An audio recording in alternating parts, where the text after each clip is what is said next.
There we go. Game number 1 of the best of 5 Division 1 finals. It's going to be Infernal Shrines.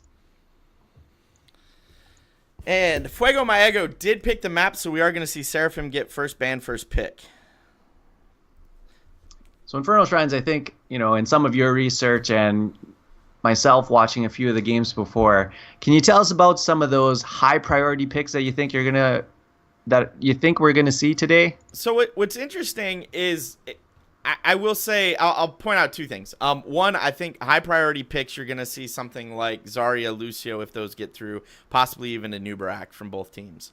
But there's some sneaky picks too. There's like last pick, Jaina, Kael'thas. Like it seems like both teams wanted to save their mage till towards the end of the pick rotation, which I guess makes sense when you consider, well, if you pick your mage too early, the other team can counter that easier.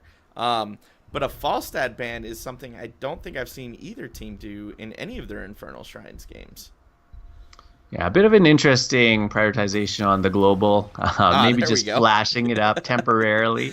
They considered it, but Zarya very strong. Right, and Zarya is a ban that I'm not surprised to see. The Falstad one would have threw me off completely. Like all my data at that point's out the window, and I'm just gonna say, you know what? We're gonna see what happens because obviously I have no idea what's going on here. But Zarya ban makes sense. This is I think one of her best maps. I personally prefer her as the shield hero. And this map, she's super strong on because she can just throw her beam out and melt skeletal defenders on the shrines, melt waves, do all those things that Zarya can do really well. Yeah, I'm really expecting both teams to pick more or less standard for this first battleground. I don't think there's really a reason to change up what you've been doing all season until it's absolutely necessary because, these teams have not faced off against each other, so they don't know if their standard beats the other team's standard. Right. We do see a Lucio ban, and Alpine on Lucio for Fuego My Eggo is actually really strong. So I'm a little surprised by that. But also Hawkpire on Lucio is very strong. So I guess Fuego My Eggo not wanting to let Lucio go over to Seraphim instead gives them the Oriole. Red flags are going up. Oriole first pick on Infernal Shrines. I mean, I think we all have ideas when Oriole is first pick. Are we going Cho'Gall? I think it's a little bit too soon to say. You can actually still pair up quite a bit with Oriole. And something else that has come up quite often now is double support. Right, absolutely. And I was going to point out that somebody in the 2 teams that are in the finals, somebody had recently banned Cho after an Ariel first pick, but it turns out that was Seraphim banning Cho after the team they were playing first picked Ariel. So they have to have that in the back of their mind, and maybe they have practiced that, and they're just waiting to save that until one of their later picks. But Cho is a possibility here. That's definitely true. I was actually afraid of this Gul'dan takeaway here because they were worried about the Oriole Gul'dan combination. But if you take Gul'dan, he doesn't do particularly well into someone like Cho'Gall. And with the Malfurion as well, neither of those are particularly threatening to someone like Cho'Gall. But we'll probably see what Oriole's paired up with here. Wouldn't be surprised if it was something like the Valo or the Greymane. And then I'd like to see them pick their main warrior here. That leaves them very flexible to go into a Cho'Gall if that is what they're thinking about. Absolutely. And the other, I think I think you're right. I think the Gul'dan was like a takeaway pick because they didn't want to give that to Ariel. Gul'dan is a huge battery for Ariel if they're ended up together, but that kind of locks them into place. But we see, all right. So the Kael'thas was the other thing that I definitely guaranteed we'd see on Infernal Shrines.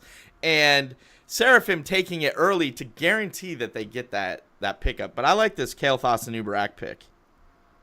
Yeah, definitely. I think you called that Kael'thas before the game even started.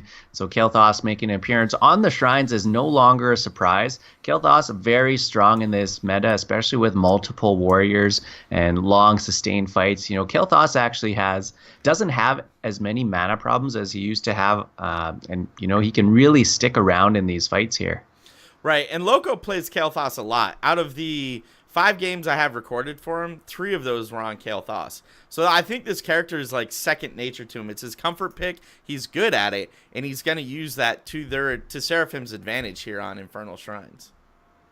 Yeah, it is a bit interesting though. You don't typically see Auriel and Kael'thas paired up together, which really does kind of make you think: is Auriel, even with her recent buffs to her damage, is this enough? Is this enough to have Kael'thas as your main hope generator?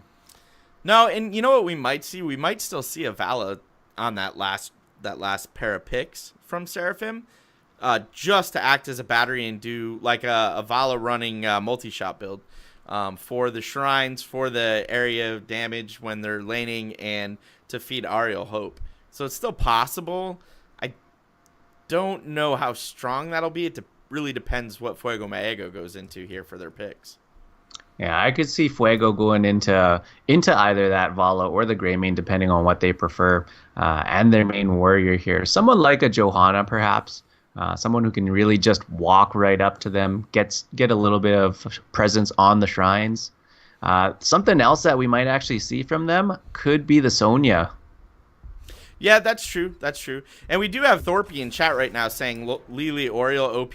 Lily and Auriel are strong. I don't know if Seraphim has enough damage, but I guess they could do the double support, double tank European meta and try, or even Korean meta, right? You see a lot of that in both Korea and EU, and try to have the Kael'thas carry. I'm just not sure Kael'thas is going to be able to do that. That's right. And typically when you go double support, double warrior, you want one of those hybrid assassins where you do auto attack and ability damage. So someone like the Greymane or the Vala. Sometimes you can even get away with Lunara. But Kael'thas is going to be a little bit tougher to be your single assassin or your solo assassin. Right. All right, so the follow-up picks here for Fuego my Eggo will really dictate the rest of this. I think they're going to go double frontline here. It's most likely going to be the Sonya and something else. Actually, Diablo and Falstad. Wow. I was not predicting either of those picks. In fact, Falstad can work here, right? Because you need someone to, if you have a global, you can soak longer, try and get that XP lead the entire way around. So the Falstad I get. Diablo, I'm wondering if they're not going to go a second tank, or if they're going to try and make Diablo the only tank. I mean, Diablo is super strong in this map with all the walls. It's easy to get the stun on other players. It's been a while since we've seen him be the solo warrior. You know what this might point to here with the Diablo? They have played Sonya quite a bit. This might be kind of a Leap Apocalypse kind of a combo. If they go that way. The Falstad here, I mean, it's an interesting choice for them. I was really thinking that they'd show something else first, but maybe prioritizing the global, not wanting Seraphim to have that disengage with a gust. Right. All right, Sonya Tychus. I actually really like that. Sonya is really versatile on this map. This is probably my favorite map with her on it. Letting her just run amok on a shrine while the rest of your 4-man pushes somewhere else, or having her solo lane against the Falstad. I actually like that too, because her spin will keep her relatively sustained in lane. And Tychus, of course, I've long been a fan of Tychus. And Tychus is a good pick, expecting Fuego my Eggo to go a second take to pair with that Diablo. Yeah, this is a very, very nice takeaway on that Sonya here. They don't really have a lot to deal with her. I mean, Diablo can kind of flip her around. Gul'dan will have Horrify later on, but now pairing that with a Tychus on their backline, if they start focusing down Sonya, Tychus is free to step up and do his damage. Yeah. So I overall, I'm loving the draft from Seraphim. We'll have to see how Fuego rounds theirs out, if they go a second tank or another damage dealer, or even another support, which could work here. And they go Varian. Okay. So Varian here, an interesting choice. Most teams have opted to play Taunt with him. This means Diablo's going to fill more of that bruiser style. And this actually makes me wonder if it's going to be some lightning breath. Because if you get Variant to taunt him, hold him in place, you get guaranteed damage. Gul'dan and Falstad should have enough to help you burst through whoever that is, minus Crystal Aegis. Right. No, and I could see that working quite well, actually. Especially if Ariel ends up being your target. Yeah, But, very, very exciting drafts for both teams. so let's go ahead and introduce the teams. I'll go ahead and I'll take Fuego my Eggo. On the red side, we have Skullum playing the Diablo, Maribou playing the Gul'dan, Alpine playing the Varian, Tyrande on Malfurion, and Mundane Zebra on the Falstad. And on your blue side, arguably your number 1 seed, your favorite, Seraphim, with a Rubber Duck playing Sonya, DJ Hellscream on Tychus, Shiggity on Anubarak, Hawkpire playing Ariel, and Loco as Kael'thas. All right, so I got to ask, in a vacuum, right? No player skill matters, just in a straight vacuum. Who do you think won the draft? I think in this case, the burden of execution is now over onto the side of Fuego my Eggo. I like Seraphim's draft. I do wonder if the Oriole has a good enough battery, but I like the Sonya, I like the Tychus, and I like the Kael'thas. Okay. I agree. I think Seraphim ended up with a slightly better draft there in a vacuum, right? You still have to play the draft well. You can have the best draft in the world, and if you play poorly, it's not going to make a difference. So we'll have to see how this goes for these two teams. But here we are, game number 1 in the Season 4 finals. Both teams playing for that shirt in Division 1. And right away, we actually see a bit of a change. Gul'dan going with Echoed Corruption. We actually usually see Q-Build coming out from him with more Fell Flame. So this Echoed Corruption here, they're looking for burst damage when you go Echoed Corruption. And that's a little bit of a later game spike, mid to late game spike. That almost tells me that they are going for this blow-up style composition here. Yeah, the taunt to lockdown and then everybody just blowing up whoever that target is. And it could work for them. We'll have to see. If they can make it into the later game and still have close enough XP to get in and challenge that, it could work quite well for them.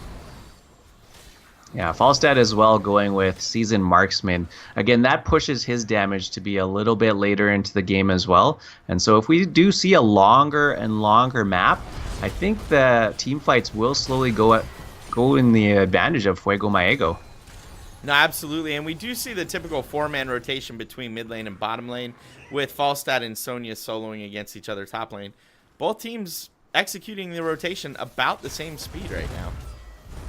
Yeah, Maribou's going to be able to clear these waves and clear the shrines really well as a Gul'dan. So, they're going to be able to at least keep up on the rotations, and then we'll see what happens when those first shrine phases come up.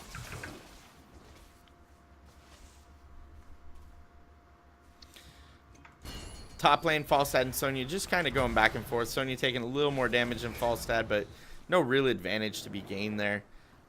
Rotation slowing down a little bit. Both teams are going to lose a little bit of soak in that bottom lane at this point. Yeah, you've got Skullum stepping up into the middle here. He's got some great lockdown and some great displacement. With the flip and the charge, he can really pull somebody into their team. And then if you get Alpine, who's actually not on a support right now, not on a Lucio, if you get him to follow up with the charge, he can really slow someone down. Now, their only DPS down here is Maribou on the Gul'dan, and that's pretty slow. You don't have enough burst damage with him right now to be able to take someone out. But, it might surprise you if you get enough lockdown. If Tyrande hits the roots, that could be enough to secure a takedown. And another interesting thing I want to point out to everybody, both teams did take their time to make sure they had 4 before going up to the shrine to get that started. Yeah, and Fuego my Eggo getting on it soon, and they're actually going to pick up a few defenders before Seraphim even gets there. Oh, Diablo taking a bunch of damage, though.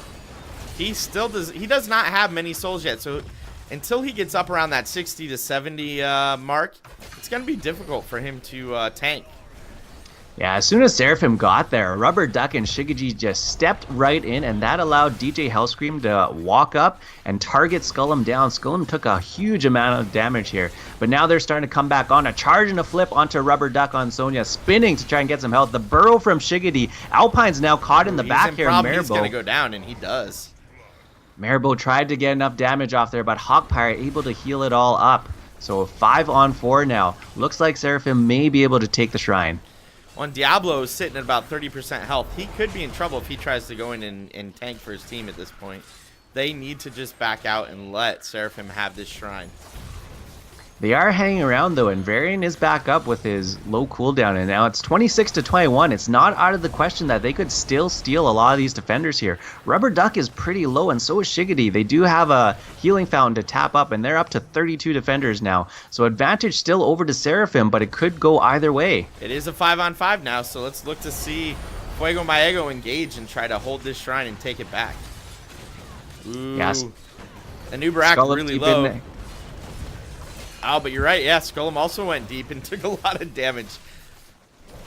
Yeah, DJ Hellscream trying to get that execution, but Mundane Zebra focusing him down, and now all of a sudden he takes a full Kel'Thas combo. They actually steal the shrine here, and they're going to try to fight underneath the Punisher. A Rubber Duck in the back gets Falstad taken down. Anubarak burrowing in. Alpine in a sticky situation here. He's going to be taken down as well. And now the Punisher, the Mortar Punisher, trying to rain down a little destruction onto Seraphim. I'm gonna give that trade over to Seraphim. I think that was the right thing. They lost the Punisher. They got 2 kills though, making this defense slightly easier than it would have been otherwise. And Fuego Maego just backing out, knowing, guys, we can't push in on this. Let's go get something else on the map. We lost a couple players.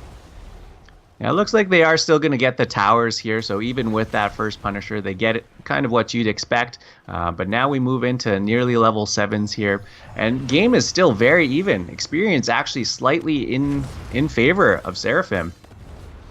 So, Gul'dan is already at 26 stacks of his quest, so he's actually getting that done pretty quickly.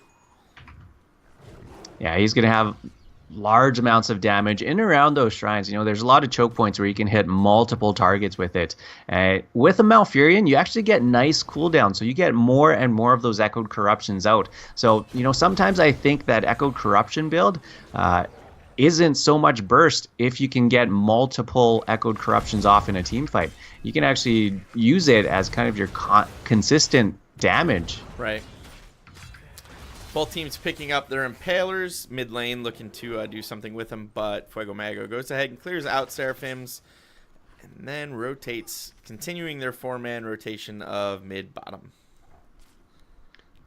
Yeah, no specific deviations in the rest of the builds here. If you look at Anubarak, he's still gone for that subterranean shield. That gives you a shield when you burrow in to engage. That was reduced slightly in this last patch, but I think Anubarak's are mostly still playing the same style now, using that to engage onto the back line here, setting the team up. I, again, am very interested to see what the level 10 heroics will be, whether or not we'll see a leap come out from the Sonya. Leap would be fun, especially with this and the combo that they have over on the side of Seraphim. Leap would work quite well, actually. Yeah, and another point about the Sonya here is on level 7, she actually went Poisoned Spear. So she is looking to do some pretty significant single target damage. We have an Arcane's Punisher for the next Punisher coming up in the bottom lane. Seraphim getting a quick lead already at 14-2 on those Skeletal Defenders. And if Fuego My Eggo wants to contest this, they need to do it soon. Level 10 is right on the doorstep for Seraphim. And, you know, if they get level 10s before this, they'll definitely have to give it up. But a nice Gravity Lapse comes in, holds Tyrande in place. She goes down. Maribel now going to have to retreat. So this is definitely a Punisher going over towards Seraphim. I think it might have been a duplicate stun there because Anubarak burrowed in at the same time as the Gravity Lapse went out. So I think both of them got caught by both stuns there. Yeah, nice engage there. Level 10s are picked up, and guess what? It is going to be that leap. So look out for a Rubber Duck. And just, well, there it is. The extra stun. I mean, it unfortunately was Varian who just parried his way through it, but double stun, triple stun is going to cause a lot of damage, and they will be able to lock a target down when Seraphim decides. When their shot caller goes, you know who I want to kill? I want to kill this one. Those stuns are going to come out, and that hero is not going to be alive at the end of that. Yeah, I think if that leap goes on to someone like Merbo or Tyrander, they're going to have a very tough time getting out of it. It's going to be doing so much more damage to them. Varian's got a bigger health pool. He's, of course, got that full parry style build, so he can actually negate a lot of that damage. But I think look out for the later game where they start targeting some of that backline. I like this choice by Seraphim. They got the keep wall. The Punisher was at like 15%, and they just back out and start taking camps. Gul'dan also at 38 stacks, so he like 40 stacks is just around the corner. And we see Diablo go APOC. Yeah, Apocalypse here, they've got some good combinations here. You know, you can go taunt APOC, but you know what really catches my eye over on that far left? Kael'thas going with a Pyroblast. He's going to drop a bomb on someone, and it's going to hurt. Especially if Sonya can get a really strong leap, and get like 2 or 3 people in that leap all at one time. Pyroblast plus Odin's big red button, post 20. That's going to be a ton of damage in that small little area. Yeah, I think there are really only 2 targets, though, for this Pyroblast. First one going to be Gul'dan, but later on at level 20, he may decide to take a teleport on it. He could also decide to go into a bit of the ability shields with his Fel armor. And then Falstad would be the other one. He's only got a little bit of a barrel roll to make sure that he can get away. But, you know, if you try to target Varian, he's got the full parry. He's got full shield wall to negate it. Malfurion should take Ice Block to make sure he stays safe. And Diablo's got a huge health pool with 25% spell shield as well, or soul shield. So he should be fine as well. Oh, that was a really nice 3-man gravity lapse. And then the leap from Sonya. But APOC coming out, pausing a couple people.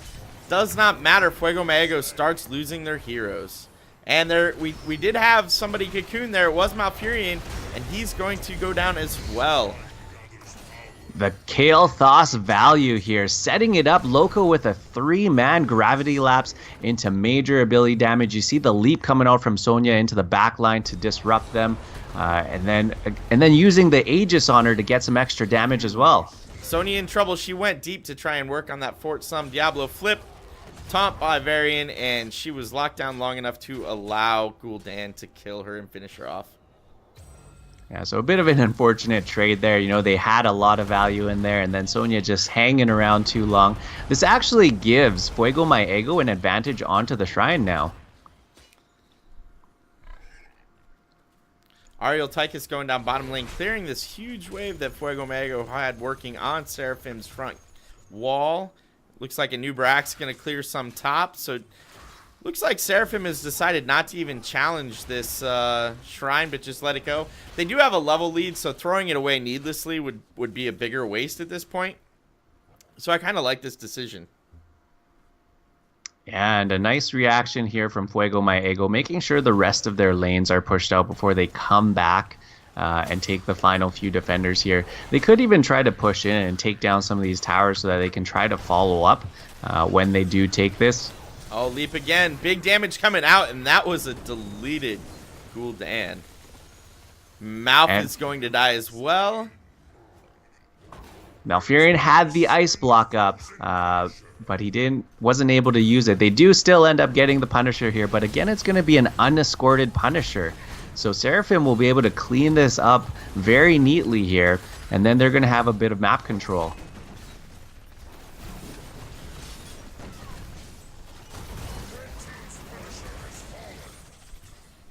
You know what? I think one thing I do want to point out here is a bit of talent synergy here. Since you've got the Kael'thas trying to group everyone together for those big living bombs and flame strikes, we should take a look at Oriel's build here. She did just get some recent changes, and so you actually see her at level 1 taking Righteous Assault to reduce cooldown, but the biggest thing here is the Converging Force, so actually trying to push everyone closer together so that Kael'thas can get more of that damage. So a really nice synergy here between the Oriel and Kael'thas. Well, not just Kael'thas, right? That lets Sonya's leap work better. That lets Odin work better when Tychus is in Odin. I mean, it synergizes great with everything they have. Even the burrow charge from a new Barak works better because he can charge in and get multiple heroes. So everything coming together and really synergizing well on the side of Seraphim.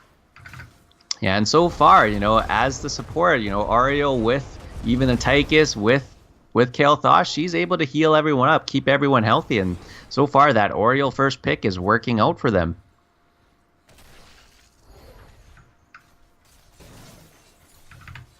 I think that was always the big question, was whether or not Oriole could be a solo support, with a lack of cleanse. Can someone like Oriole fit into any team composition? And we questioned whether or not she had enough of a hope generator in either of these assassins. But right now, I mean, she's proven it. Between her own damage with this, it's really the majestic span as well, catching as many heroes and minions and defenders as she can to get more of that hope for herself. Right. I think she is showing that she can be one of those solo supports. She's definitely doing the job, and Seraphim rotating top lane, just taking out the fort with their Fallen Shaman camp. I like that move too. That further secures them a structural lead, and now we have bottom lane, the new shrine spawning, and it is going to be an Arcane Punisher this time around. Yeah, Mundane Zebra having to clear up that top lane. Wait until they soak level 16 here. And if they get level 16, we'll see if they decide to move in onto the shrine, because it is, again, another Arcane Punisher. And bottom lane, so it's going to go straight to that keep. There is no wall to protect it. And it's not early in the game. At this point, I know it's only 14 minutes in, neither team has their 20s. But if Seraphim has a good push with this Arcane Punisher, they could win with it. But here comes a Gust trying to isolate some of the team members of Seraphim. Ariel able to Aegis herself. Falstad ends up going down instead. Yeah, trying to isolate Hawkpire on Ariel here, but not quite able to do it. Now Skullum in a tough position. Gul'dan goes down as well. Now they're trying to go for Tyrande. Able to ice block away from that spear. And now it's only Tyrande and Alpine able to get away. Tychus able to finish off the Diablo solo right in that bottom. And this Arcane Punisher, this really could be game. Yeah, Arcane Punisher marching down bottom lane, going directly onto keep. 20 seconds until Gul'dan's back up. 10 until Falstad's back up. But you know what? That's going to be really tough to defend with just a Falstad. He will have Mighty Gust up in a little while. So if they can, I guess, yield this bottom keep, bait the Punisher up towards middle, maybe they can delay just long enough to stay in the game. And it looks like that's what Varian is trying there. Ooh, almost had it in, but Punisher at 80% health on the core. And out comes the Odin. Punisher doing his thing. I do expect this to be game. Core already at below 40%. Out comes the Gust and the Twilight Dream, but it's not going to matter. Game number 1 going over to Seraphim.